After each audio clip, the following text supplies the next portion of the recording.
Bones o bans al meu canal, senyor Trencaclosques. Avui us vinc a presentar un altre show que és online. Ja m'he cansat de fer la broma de aneu a veure els meus vídeos o ets un imbècil, perquè la gent tingui més context i més visites. Així que us hi diré directament.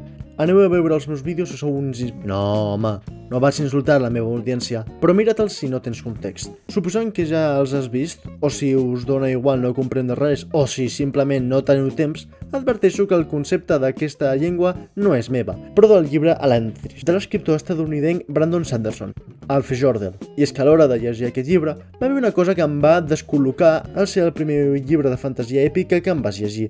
Era la manca d'una llengua per a aquesta cultura, o més bé, per l'imperi Fjordell.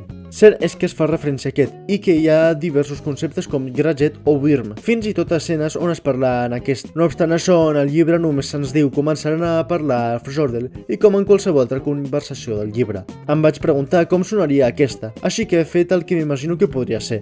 Desconec si l'escriptor ja té una fitxa d'aquesta llengua, però que no va incloure el llibre perquè així es venia menys, però crec que és més bé que no va tenir temps. I és que si t'imagines un escriptor de fantasia èpica com George R. Martin, és a dir, que triga mig mil·lenni en escriure una sola pàgina, estàs equivocat amb ell, perquè aquest es surt en un estiu 3 maons. I sí, això ha succeït, de debò.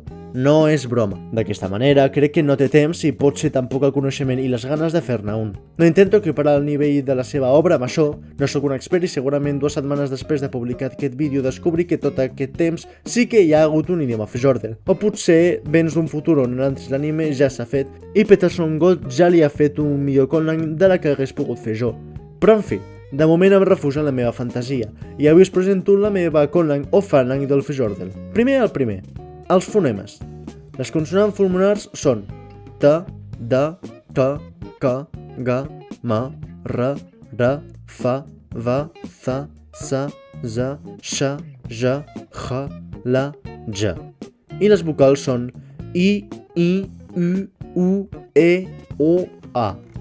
També els hi he fet un alfabet, i la veritat és que m'imagino Opelon, el continent on són, espero no confondre'm amb el del nord, amb el Magreb o nord d'Àfrica. No sé per què. Potser per la població afro, si se li pot dir així a la gent de Duladel, o pel desert de més al sud. Potser per l'estat islàmic medieval ultrareligiós que es va estendre al Magreb, tal i com va passar amb el Fjordell. Bé, això d'ultrareligiós és més bé de l'imperi fictici, però bé, degut a això, vaig prendre una mica de l'estètica de l'escriptura àrab, i tot i que de l'àrab només tinc una lletra masic, ni àrab, encara que el vaig prendre del sil·labari iber, mira quina casualitat que no fa el mateix soroll, una mica d'aquest altre i les ondulacions. Això es deu a que en l'art arcanum del llibre, és a dir, el text on s'explica una mica de l'hora de cadascun dels llibres d'aquest univers literari al que li faré vídeo, s'explica que l'alfabet aralè, és a dir, la cultura protagonista d'aquesta novel·la, es diu que s'escriu de manera fonètica, com en castellà o català. I què té a veure amb això? Us demanareu. Doncs veureu, volia que aquests dos alfabets, faré altres vídeos per altres llengües del Cosmere si Peterson no se m'avança, tingueren la mateixa arrel, però que tingueren diferències com el llatí i el ciríl·lic o l'àrab amb l'arameu, semblants en un 30 o 20%. Per això l'he tingut que fer a Xina. Per a conjugar en aquesta llengua s'ha afegit el que jo conec com bloc especificador, és a dir, una paraula entre el complement directe i l'indirecte o ja directament el complement directe si és un interrogant o el verb si és que va després, on s'especifica el temps i altres variants, passivitat o activitat de l'oració, i si la frase és real o una negació en aquest ordre. No obstant, hi ha un marcador fora del bloc, la flexió de nombre, on es designa el nombre i el gènere d'aquest. L'imperatiu s'especifica a l'inici de la frase i no hi ha distinció entre el gènere i el nombre. Tornem un segon a les flexions de nombre.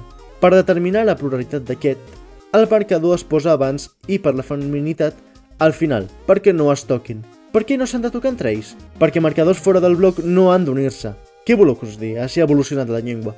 Per fer el vocabulari vaig prendre totes les paraules que vaig poder del Fjordell com Widor o Dahor i altres que vaig interpretar que podrien venir d'aquest idioma com Cikla o Skaze. D'aquesta manera, amb un gràfic, vaig veure en quin percentatge es repetien aquests fonemes, comptant la KH com J castellana o la doble R portuguesa, la TH com la TH anglesa o la Z castellana i la SH com la SH anglesa o CH bàsic. He fet una mica de trampes amb el KH posant-la més vegades de la que es diu. Per què ho he fet? Perquè m'agrada el so, així de simple. A més, com l'imperi Fjordell és entre moltíssimes cometes als dolents, vaig voler que sonessin grollers, i aquest fonema sona groller eventualment. Però sobretot perquè m'agrada. Això és més bé una excusa. Així que algunes paraules com Horgo o com Mane no han sigut escollides a l'atzar. Com a data curiosa extra, la paraula per a guerra, gongdat, significa anys sanguinolents. Si en dong, any en plural gong, però en singular dong, una petita irregularitat, i dat, sanguinolent. Us dic això perquè, com estic començant amb això de les cònlegs, és una fita que tingui etimologia en una de les meves llengües. Afegiré més a futur, us juro, però de moment us deixo aquest text en Fujordel.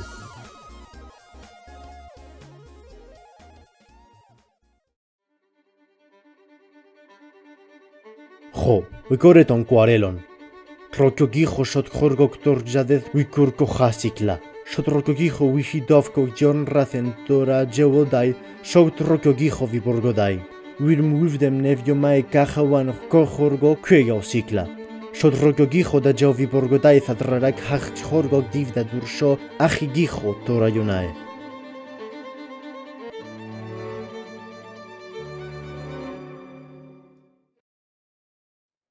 Tant de bo que us hagi agradat el vídeo. En un futur vídeo explicaré què és el Cosmere i potser faci altres conlangs basats en aquests.